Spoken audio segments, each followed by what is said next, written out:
Greetings, speech students. This is Professor Theo Williams shooting this video on chapter 20. Yes, we've skipped all the way to chapter 20. This is a chapter on presenting visual aids.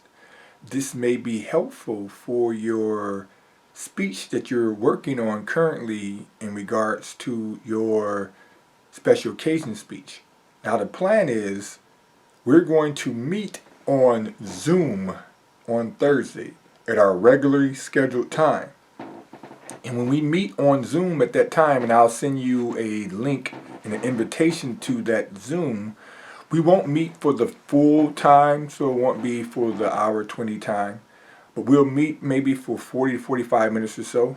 This main meeting is to really test out Zoom to see if Zoom is going to be a viable option going forward for our class. And we won't meet on Zoom every scheduled day.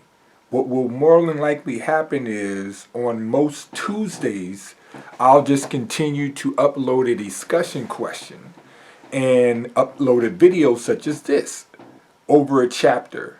And you would view the video, and then you would do any homework assignments I give or anything that's on the discussion board. You would answer that before class on Thursday.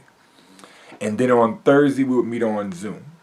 Now the only exception would be is there's going to be some times we meet on Zoom both on Tuesday and Thursdays in order to present speeches, because that's how we're going to be presenting our speeches going forward. I thought about other options, and the other option was to have you pre-record your speech, so you would literally videotape yourself, and I'm not a big fan of that when it comes to giving speeches, because this is speech communication, public speaking, and we want to try to recreate the ability to speak in public as much as we can. And I think Zoom, although it's via video online, it is live, so you still have some of that anxiety, you still have some of that nervousness, you can still feed off the crowd in a certain extent. And so we're going to do a test run on Thursday. We're going to have our class on Zoom, and we're going to see how logistically that can work. Either I'll do another sign-up sheet, or I'll remind you of the sign-up sheet that we've already done. And then on next Tuesday, we'll begin our presentations. And so stay tuned for that. But for today, I want to talk to you about visual aids.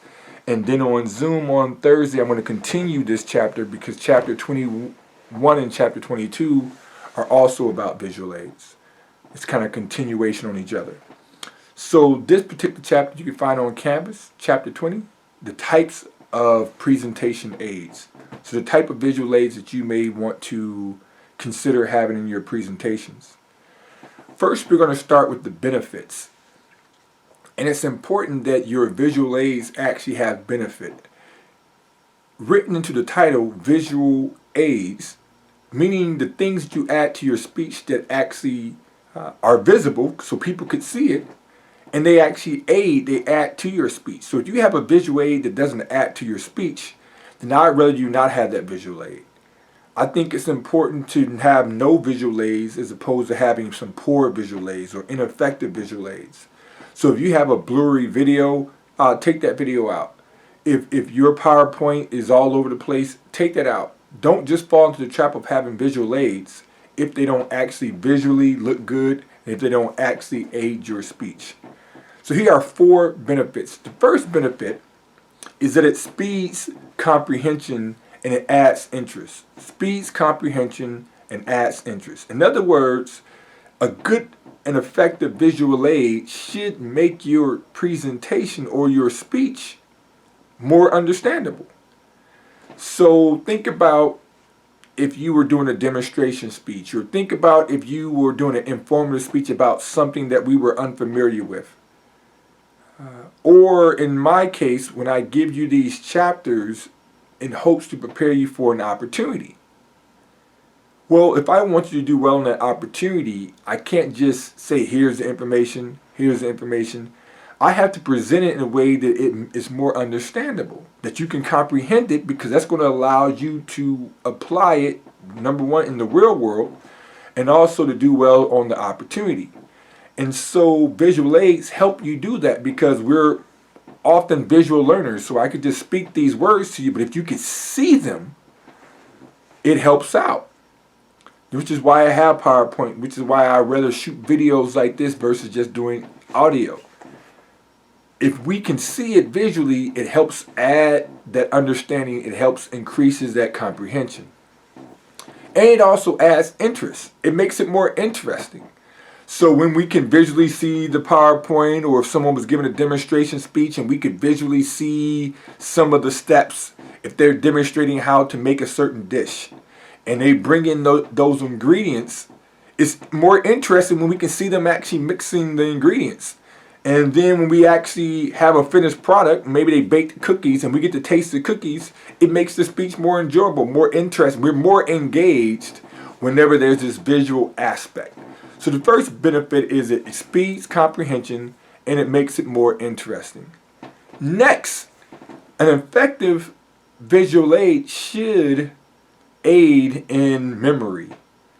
So when we have a speech just dry, or maybe it's just great words, although those words and the way we deliver it may be memorable, it's going to be even more memorable if there's some visual aspects tied to it, some visual elements tied to it. Because even if we don't remember everything that was said, if we remember what we saw visually. So remember when we talked about statistics, one of the overused supports, and I talked about one of the criteria was, whenever possible, to present those statistics visually in graphic form. Because it's difficult to remember numbers, but if we can remember that graph, or we can remember what we saw visually. And so I talked about the young man who did the speech on how much food they threw out in their cafeteria. And he brought in those garbage bags on the stage. Well, I've been telling that story for almost a decade, or over a decade now, because of what I saw visually. Them filling up the whole stage with those trash bags full of garbage, that's what stood out to me more profoundly than the number. I don't even remember what the number was. I just remember those trash bags full of garbage. And so it should make it more memorable. So when I think about,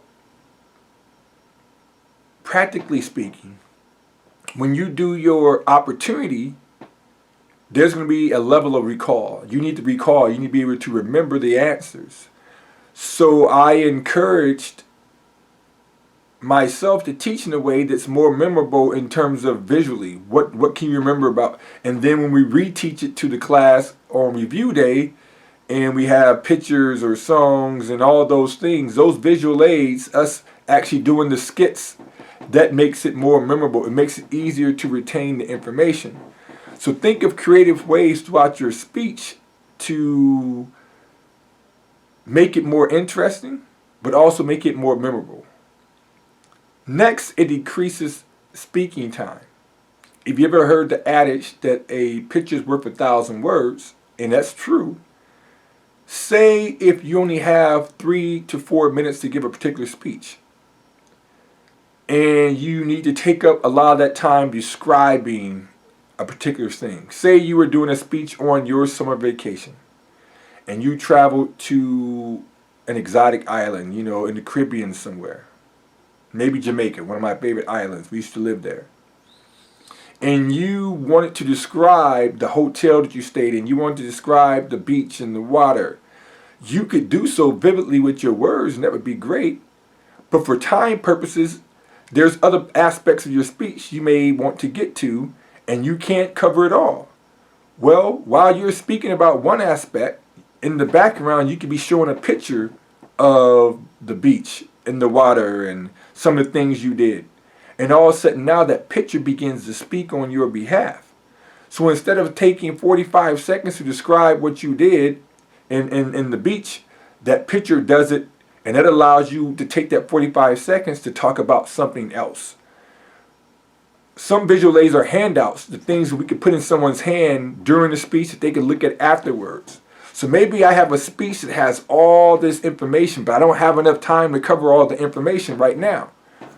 During my time, I'm going to cover the important aspects, and I'm going to put this handout, this brochure, or give you this link to the website and say at your own time, read more about it.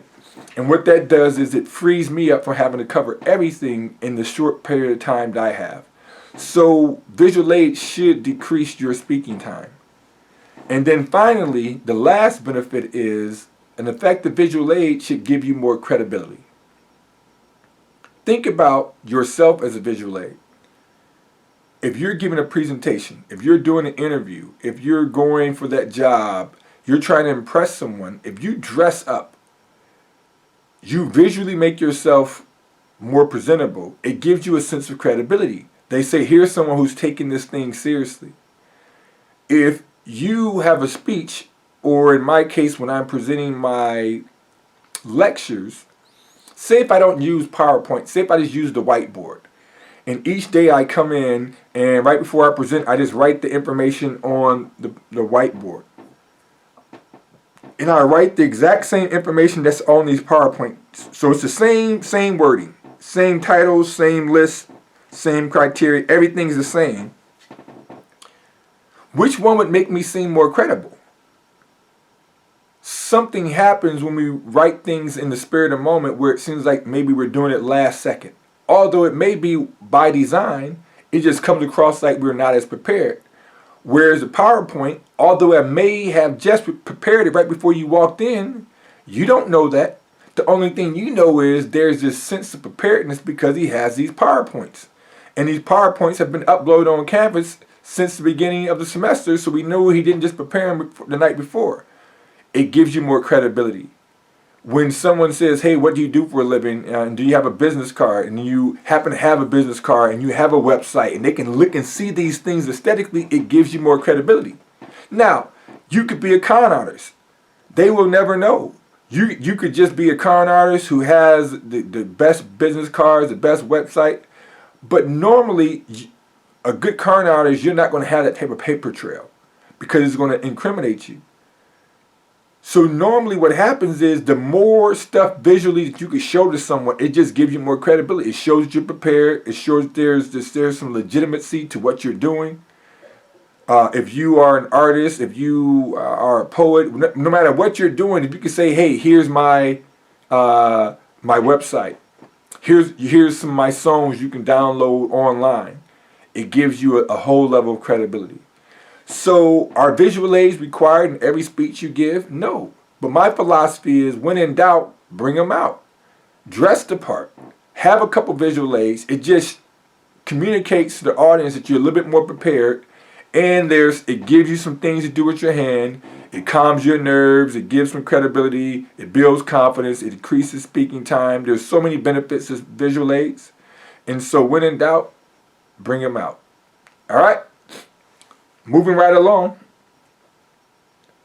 we're now going to talk about the types of visual aids. Here are just some of the types of visual aids, and there's probably more types, but here's just some of the types we've narrowed it down to. First, we have props. Props are also called objects, and they're basically any animate or inanimate thing that you can bring. So it could be you're doing a speech on how to adopt a pet and you bring in your pet cat. Or it could be a speech on playing the guitar and you bring in your guitar. Or the need for us to have a more balanced diet and you happen to have a fruit and you bring in some protein and some carbs. You bring in a little bit of everything and you happen to have it on the table and you can show us as you're talking about these particular categories of foods, you show us some of those and then maybe even pass out some fruit at the end of your speech. Those would be props. So basically any object you bring in, and it could be animate or inanimate. Models are the next category, and they are a specific type of prop, a specific type of object. And models are basically miniature size or inanimate sized versions of something that you could not possibly bring in because of danger or the size or the expense. So say one time I had a speech, she wanted to do a demonstration speech on how to clean a horse, and she wanted to bring her horse into class. I'm like, well, that definitely can't work. She said, well, I just bring it and park it outside in the little horse cage thing. It's not a cage, but but the transport the trailer. She had a horse trailer, and she wanted to bring it in the trailer and park it outside and have us all come to the window and look down. I'm like, that's probably just not a good idea. I said, what you could do is bring in a model of a horse, like a My Little Pony or something, you know, a toy horse, and then just show us what you would have done in real life, or a plane, or something that's dangerous that you want to. Maybe you want to do a speech on gun control, but you can't bring a gun to class, so you bring in a toy gun, something that's an obvious toy gun. So models are when you want to show something, but you can't possibly bring in the real deal because of lots of logistical reasons. Then you have graphs. Remember once when we were talking about those statistics. So instead of just saying these numbers, 10%, 50%, 35% of students, what if you put that in graph form? Pie graphs, bar graphs, you know, the line graphs, all set. Now the numbers may get jumbled in our mind, but if we can visually see a representation of those numbers, we can better remember those numbers, better understand those numbers. And then we have charts. And so charts, I think of oftentimes when, once again, you're trying to explain some information. There's this data, and you're trying to make sense of the data, and you just give us a visual representation of that data. It could be statistics, but it could be other things also. Flow charts, such as when you think about, when we got here at Bethel, oftentimes there's a flow chart that shows the hierarchy of the administration. So you have like the board up here, and there's the president, and the deans, or the vice presidents, the deans, and then the faculty, and it trickles down. So flow charts are good. Think of a family tree. If you've ever done a family tree, it's sort of like a flow chart. You know, here's the ancestors, and it flows from there. You could just tell those stories visually about your grandparents, great-grandparents, but aesthetically, visually speaking, if we could see that, it just helps out. We're almost there. Next, we're encouraged to incorporate audio and visual. And so think of a video you may want to show during your speech, or maybe there's some light music playing in the background. And once again, with all these visual aids, there's pros and cons in terms of distraction. So if you're speaking with light music in the background, you got to make sure is the music loud enough for people to hear, but not too loud that it drowns you out, that they can still hear you. If you're going to show a video throughout a speech, say if I give you a 4 to 5 minute speech, well, the video you show in your speech shouldn't be 2 minutes, because all of a sudden now that means of your 4 to 5 minutes, 2 minutes of that was a video of something else, and you only spoke for 2 to 2.5 minutes. So should I give half the credit to that person in that video? And so there's pros and cons. You got to know when to pass out the handouts, when to use the PowerPoint, how loud the music should be, how long the video should be. So keep all those things in mind. But I do encourage you to use audio, visual, and video. So I'm uploading this video right now to do this lecture versus just saying, I've already done the PowerPoints. It'd be a lot easier if I just say download the PowerPoints and keep these things in mind. And I type out some things I want you to keep in mind. Well, remember, visual aids add to the understanding. So I'm hoping by this video, you're going to understand this chapter better than you would if I just simply upload the PowerPoint. It's going to make it more interesting than just looking at the PowerPoint. And so this video is an effective, hopefully, an effective visual aid. Handouts. Handouts is anything you give to your audience. It could be before your speech, during your speech, after your speech. But the main thing is it gives them something to remember. It gives them a little bit more information, gives them something to take home. And so I think about some of the good handouts could be a list of a recap of the information you covered. Say if you gave an instructions on how to do a certain thing, it could be the recap of those instructions. If you did a how-to speech on how to cook something, it could be the recipe. It could be a website where you can get more information on the subject you covered. It could be the finished product. You demonstrated how to make the chocolate chip cookies, and you showed it, and now voila, you just happen to have some ready-made chocolate chip cookies that we get to take home. We get to taste it. We get to enjoy it. It's going to make it more memorable. It's going to make us more grateful. Next you have whiteboards and smart boards. So we have a whiteboard in our office, in the classroom that you can write on. Like I said, one of the advantages of PowerPoint is, although it's stagnant, it shows some preparedness. One of the advantages of a whiteboard, although it may not show as much preparedness, but the spontaneity of it allows you to interact with your audience. So I may say, hey, throw out some of the top 5 things you've learned in class, and then I can write those things on the board.